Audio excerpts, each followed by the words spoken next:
Viernes 15 de marzo de 2024. Materia constitucional.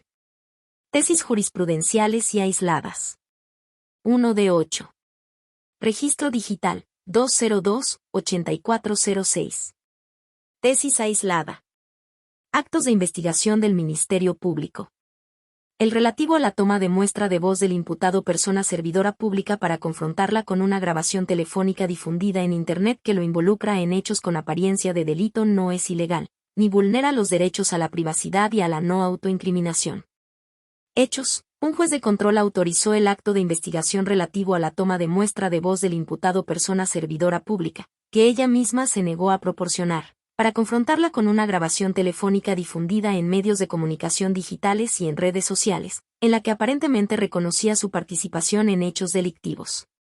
Criterio jurídico. Este tribunal colegiado de circuito determina que el acto de investigación relativo a la toma de muestra de voz del imputado persona servidora pública para confrontarla con una grabación telefónica difundida en Internet, que lo involucra en hechos con apariencia de delito no es ilegal, ni vulnera los derechos a la privacidad y a la no autoincriminación.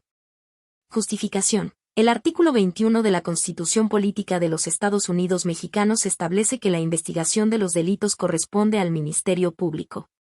Por su parte, los artículos 131, fracción 2 y 212 del Código Nacional de Procedimientos Penales, le permiten investigar denuncias anónimas.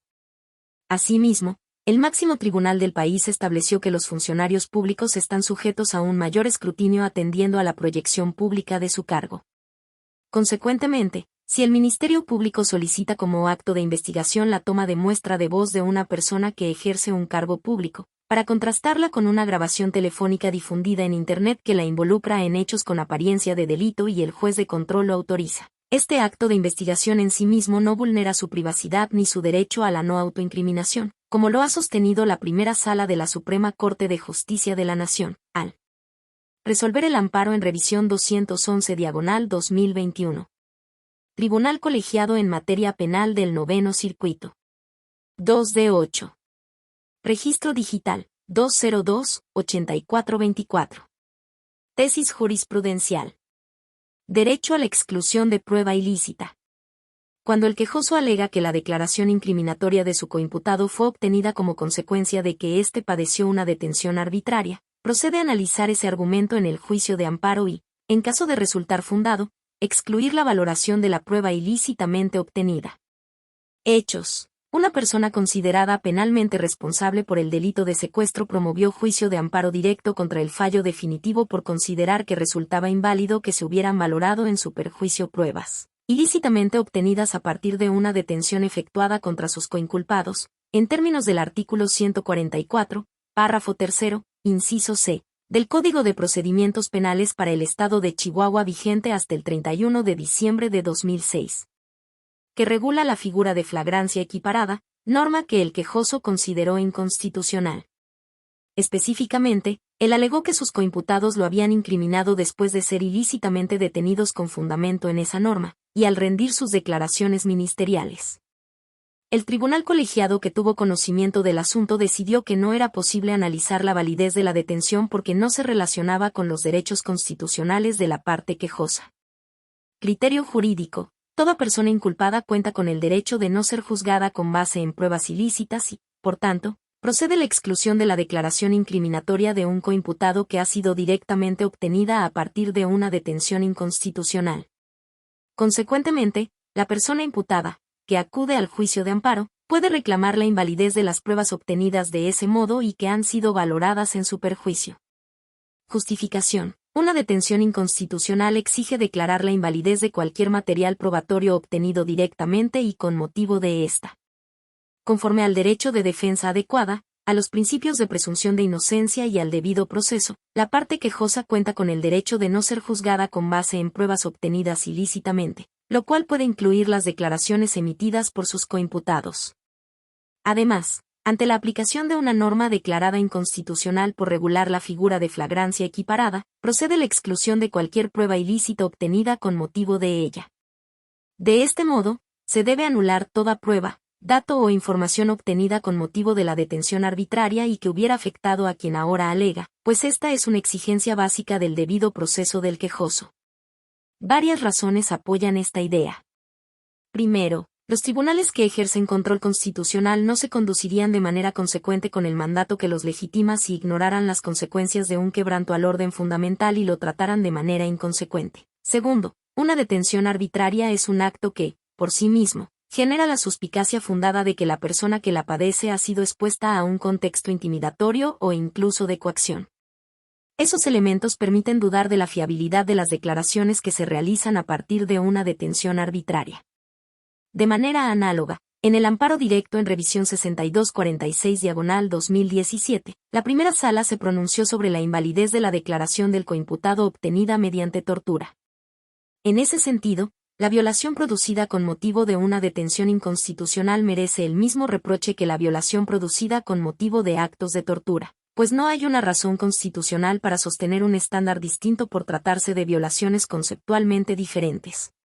La línea jurisprudencial de la primera sala demuestra, de manera inequívoca, que una detención inconstitucional siempre exige declarar la invalidez de cualquier material probatorio obtenido directamente y con motivo de ésta. En consecuencia, ante la violación al derecho humano a la libertad personal, se debe analizar la afectación directa, tangible y real en la esfera del procesado, con motivo de pruebas ilegalmente obtenidas. Resulta irrelevante si el quejoso procesado ha resentido esa misma violación o no, pues el derecho que sirve como parámetro de control no es el derecho a no sufrir detenciones ilegales, sino el derecho del procesado, quejoso, a ser juzgado con pruebas de origen lícito. Primera sala. 3 de 8. Registro digital, 202-8427. Tesis jurisprudencial. Excepción al secreto bancario. La facultad de las autoridades hacendarias federales de requerir información bancaria para comprobar obligaciones fiscales, sin que medie autorización judicial, no vulnera desproporcionadamente el derecho a la vida privada. Hechos: la Secretaría de Hacienda y Crédito Público ejerció sus facultades de comprobación para verificar el cumplimiento de obligaciones fiscales a cargo de una persona, por lo que solicitó a la Comisión Nacional Bancaria y de Valores que le remitiera información sobre sus cuentas bancarias. Esa solicitud la realizó sin autorización judicial, pues así lo permite el artículo 142, fracción 4, de la Ley de Instituciones de Crédito. Al contar con esa información, la citada Secretaría formuló querella ante el Ministerio Público en contra de la persona investigada porque advirtió la probable comisión de un delito fiscal. La autoridad ministerial inició una carpeta de investigación y posteriormente utilizó la información bancaria recabada para judicializar el asunto, solicitar audiencia inicial y formular imputación. El juez de control que conoció del caso vinculó a proceso a la persona referida por la comisión de un delito equiparable a la defraudación fiscal. En contra de esa determinación, la persona imputada promovió un juicio de amparo indirecto en el que reclamó la inconstitucionalidad de la citada norma porque considera que vulnera su derecho a la vida privada, pues permite rendir información bancaria sin control judicial previo. El juez de distrito negó el amparo porque consideró que la norma impugnada es constitucional. Inconforme con esa resolución, la parte quejosa interpuso un recurso de revisión en el que insistió en ese reclamo de inconstitucionalidad. El Tribunal Colegiado del Conocimiento remitió el asunto a este alto tribunal para resolver esa cuestión. Criterio jurídico. Las autoridades hacendarias federales no requieren autorización judicial para solicitar información bancaria con propósitos fiscales a las instituciones financieras porque esa función está diseñada para verificar el cumplimiento de la obligación constitucional de las personas de contribuir al gasto público, y resulta idónea y necesaria para asegurar el equilibrio del sistema tributario, por lo que dicho proceder constituye una excepción válida al secreto bancario que no vulnera desproporcionadamente el derecho a la privacidad. Justificación. La autoridad hacendaria federal cuenta con facultades de comprobación para asegurarse de que las y los mexicanos cumplan con su obligación constitucional de contribuir a la carga pública de la manera proporcional y equitativa. Obligaciones tributarias, que dispongan las leyes, como lo establece el artículo 31, fracción 4, de la Constitución Política de los Estados Unidos Mexicanos, para lo cual deben acudir a otros órganos públicos para cumplir con esa finalidad constitucional.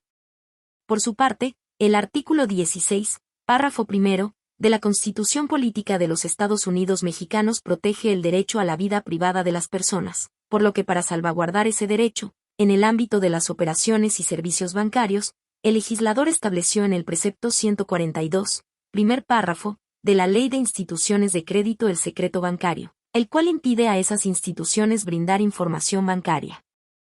Ahora, la fracción 4 de ese mismo artículo establece como excepción a lo anterior, que esas instituciones deben brindar ese tipo de información precisamente cuando las autoridades hacendarias federales la soliciten para fines fiscales, sin que para ello sea necesario un control previo por parte de la autoridad judicial.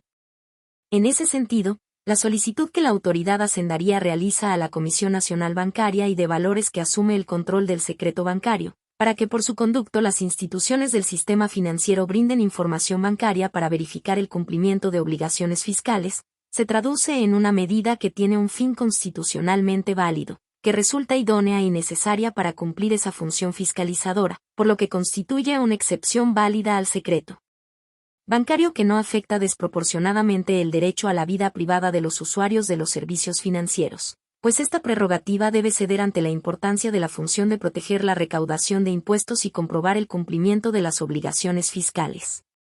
Primera Sala. 4 de 8. Registro Digital, 202-8428. Tesis jurisprudencial. Excepción al secreto bancario. La información bancaria que recaben las autoridades hacendarias federales para fines fiscales puede formar parte de la denuncia o querella que formulen por delitos cometidos en contra del fisco federal, aun cuando no haya sido obtenida mediante control judicial previo. Hechos: la Secretaría de Hacienda y Crédito Público ejerció sus facultades de comprobación para verificar el cumplimiento de obligaciones fiscales a cargo de una persona, por lo que solicitó a la Comisión Nacional Bancaria y de Valores que le remitiera información sobre sus cuentas bancarias. Esa solicitud la realizó sin autorización judicial, pues así lo permite el artículo 142, fracción 4, de la Ley de Instituciones de Crédito. Al contar con esa información, la citada Secretaría formuló querella ante el Ministerio Público en contra de la persona investigada porque advirtió la probable comisión de un delito fiscal. La autoridad ministerial inició una carpeta de investigación y posteriormente utilizó la información bancaria recabada para judicializar el asunto, solicitar audiencia inicial y formular imputación. El juez de control que conoció del caso vinculó a proceso a la persona referida por la comisión de un delito equiparable a la defraudación fiscal. En contra de esa determinación, la persona imputada promovió un juicio de amparo indirecto en el que reclamó la inconstitucionalidad de la citada norma porque considera que vulnera su derecho a la vida privada, pues permite rendir información bancaria sin control judicial previo. El juez de distrito negó el amparo porque consideró que la norma impugnada es constitucional. Inconforme con esa resolución, la parte quejosa interpuso un recurso de revisión en el que insistió en ese reclamo de inconstitucionalidad. El Tribunal Colegiado del Conocimiento remitió el asunto a este alto tribunal para resolver esa cuestión. Criterio jurídico: la información bancaria que la Secretaría de Hacienda y Crédito Público recaba en ejercicio de sus facultades de verificación del cumplimiento de obligaciones fiscales, válidamente puede formar parte de la denuncia o querella presentada ante el Ministerio Público en contra de una persona, sin que para su validez deba ser obtenida mediante control judicial previo. Justificación: la obtención de la información bancaria por parte de las autoridades hacendarias federales, en términos del artículo 142, fracción 4, de la Ley de Instituciones de Crédito, se realiza para la investigación, fiscalización o comprobación de las obligaciones fiscales del titular, cliente o deudor de las entidades bancarias en su condición de contribuyente.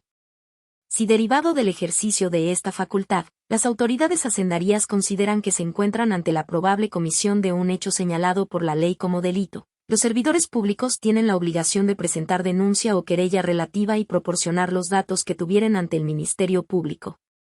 Por el origen de la obtención de la información bancaria de una persona por parte de las autoridades hacendarias federales, no es necesario que su solicitud sea sometida a un control judicial previo porque su adquisición no se realiza en el marco de una investigación penal, ya que no tiene el carácter de técnica de investigación, medida cautelar o providencia precautoria, las cuales sí deben ser autorizadas por un juez de control conforme a las reglas establecidas en el Código Nacional de Procedimientos Penales. Además, su obtención no tiene origen en un proceso penal previo, sino en el ejercicio de una función de la autoridad hacendaria federal para verificar el cumplimiento de la obligación constitucional de las personas de contribuir al gasto público.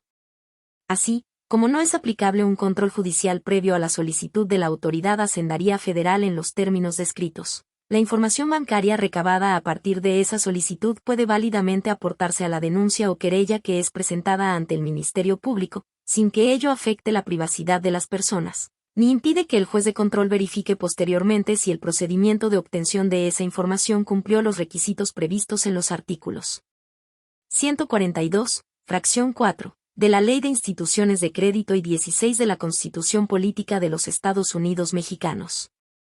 Primera Sala. 5 de 8. Registro Digital, 202-8429. Tesis jurisprudencial. Excepción al secreto bancario. Alcances de la expresión para fines fiscales, prevista en la fracción 4 del artículo 142 de la Ley de Instituciones de Crédito.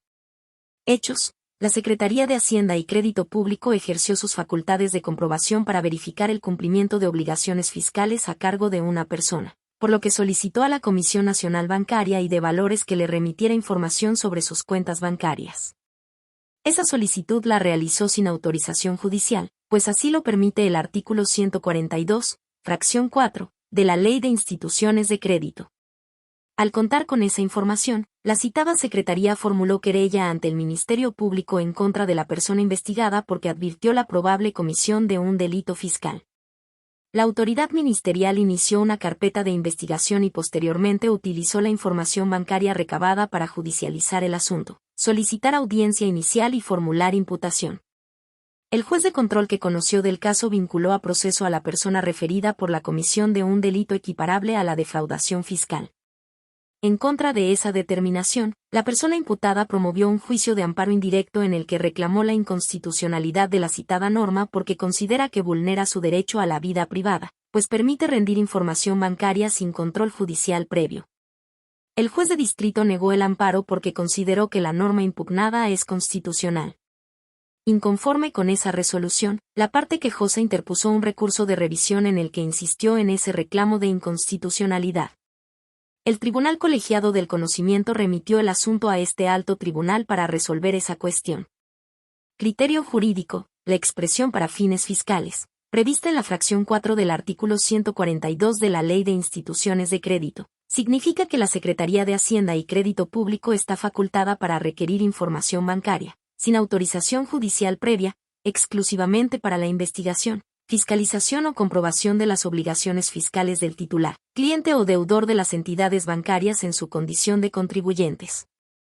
Justificación. La Secretaría de Hacienda y Crédito Público es el órgano público que garantiza el sistema tributario y defiende el patrimonio de la nación mediante el control, verificación, vigilancia, inspección, comprobación o liquidación del cumplimiento de las obligaciones tributarias. Para lograr lo anterior, la autoridad hacendaria lleva a cabo procedimientos administrativos de fiscalización a través de los cuales puede comprobar que se cumplan las disposiciones fiscales que aseguran el equilibrio del sistema tributario. Dentro de dichos procedimientos se encuentra la facultad prevista en el artículo 142, fracción 4, de la Ley de Instituciones de Crédito, a través de la cual la autoridad hacendaria puede requerir información bancaria de las personas contribuyentes a través de la Comisión Nacional Bancaria y de Valores. Por esa razón, cuando la fracción señalada dispone que dicha facultad debe ejercerse para fines fiscales, significa que la información bancaria que se solicita únicamente puede ser utilizada para la investigación, fiscalización o comprobación de las obligaciones fiscales del titular, cliente o deudor de las entidades bancarias en su condición de contribuyentes, pues precisamente a partir de la información bancaria aportada, es que la autoridad hacendaria puede cumplir con su función de proteger la recaudación de impuestos y comprobar el cumplimiento de las obligaciones fiscales. Primera Sala. 6 de 8. Registro Digital, 202-8430. Tesis jurisprudencial. Flagrancia equiparada. El artículo 144, párrafo 3, inciso C, del Código de Procedimientos Penales para el Estado de Chihuahua vulnera el artículo 16 constitucional. Legislación vigente hasta el 31 de diciembre de 2006. Hechos. Una persona considerada penalmente responsable por el delito de secuestro promovió juicio de amparo directo contra el fallo definitivo por considerar que resultaba inválido que se hubieran valorado en su perjuicio pruebas ilícitamente obtenidas a partir de una detención efectuada contra sus coinculpados, en términos del artículo 144, párrafo 3, inciso C, del Código de Procedimientos Penales para el Estado de Chihuahua vigente hasta el 31 de diciembre de 2006, que regula la figura de flagrancia equiparada, norma que el quejoso consideró inconstitucional. Específicamente, él alegó que sus coimputados lo habían incriminado después de ser ilícitamente detenidos con fundamento en esa norma, y al rendir en sus declaraciones ministeriales. El tribunal colegiado que tuvo conocimiento del asunto consideró que no era viable analizar la validez de esta norma general porque solo había sido aplicada en perjuicio de sus cosentenciados. Criterio jurídico. La primera sala de la Suprema Corte de Justicia de la Nación determina que el artículo 144, párrafo 3, inciso C, del Código de Procedimientos Penales para el Estado de Chihuahua, vigente hasta el 31 de diciembre de 2006, que establece que hay delito flagrante cuando dentro de las 72 horas siguientes de ejecutado el evento, se le encuentran a la persona inculpada objetos o instrumentos del delito o vestigios relacionados con el mismo. Flagrancia equiparada. Vulnera el artículo 16 de la Constitución Política de los Estados Unidos Mexicanos. Justificación. Para considerar válida una detención en flagrancia, su ejecución tiene que ceñirse al concepto constitucional de flagrancia que fue delimitado por la reforma publicada en el Diario Oficial de la Federación el 18 de junio de 2008 en el párrafo 5 del artículo 16 de la Constitución Federal.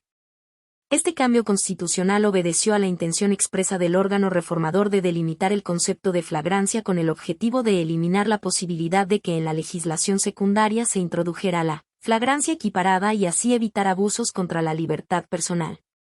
Así, a partir de esa reforma, la norma constitucional incorpora la noción de inmediatez, según la cual es necesario que la detención derive de la intervención inmediata del aprensor al instante subsecuente de la consumación del delito mediante la persecución material del inculpado.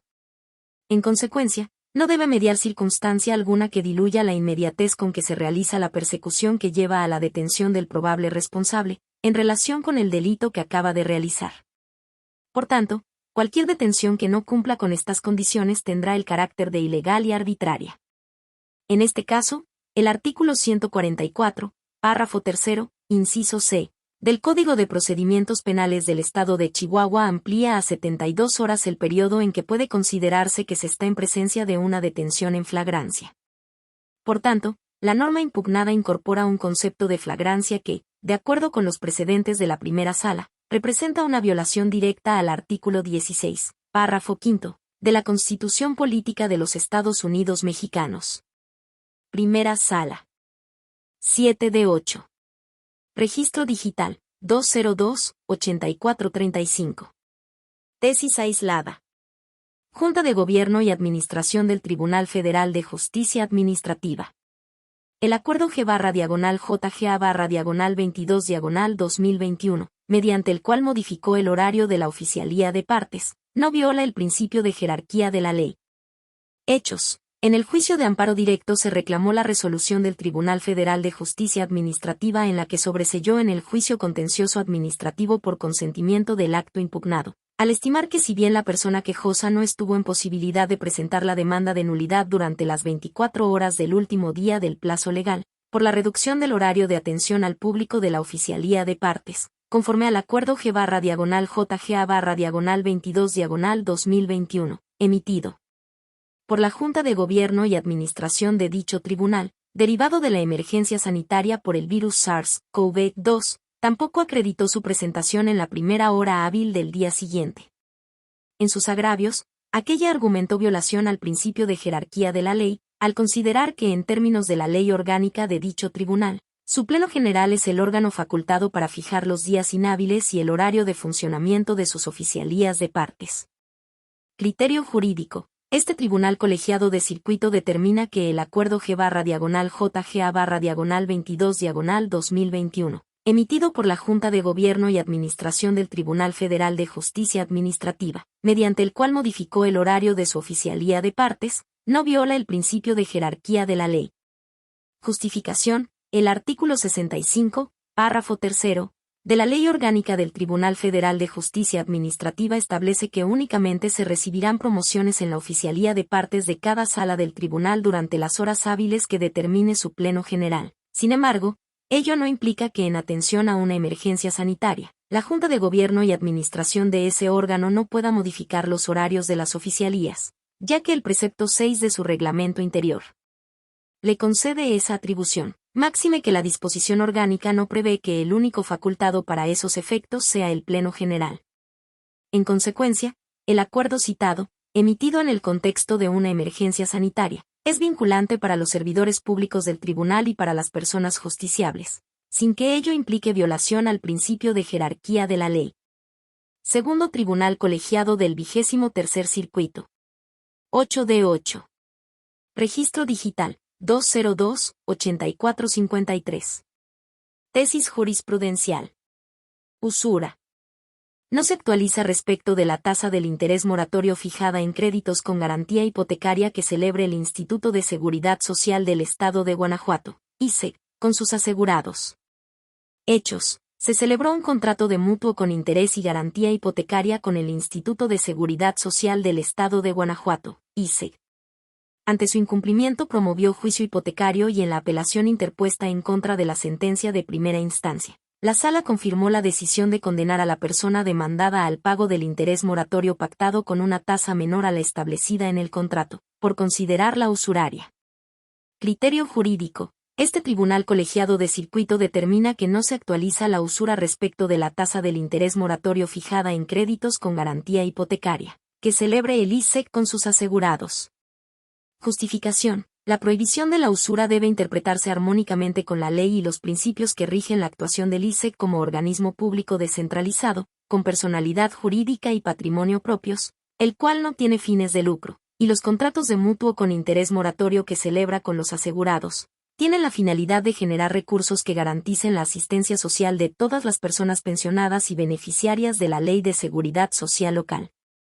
De tal forma que la tasa del interés moratorio que utiliza dicho instituto en los créditos con garantía hipotecaria que otorga, establecida en el artículo 82 de la Ley de Seguridad Social del Estado de Guanajuato, no es equiparable a aquella que aplican, por ejemplo, las instituciones de crédito, porque primero está fijada en la ley, de forma permanente y general, además, está creada y conformada bajo un esquema colectivo, donde asegurados y patrones hacen aportaciones que permiten a dicho organismo, entre otras actividades, otorgar financiamientos y créditos personales e hipotecarios, con una tasa fija limitada por la propia ley.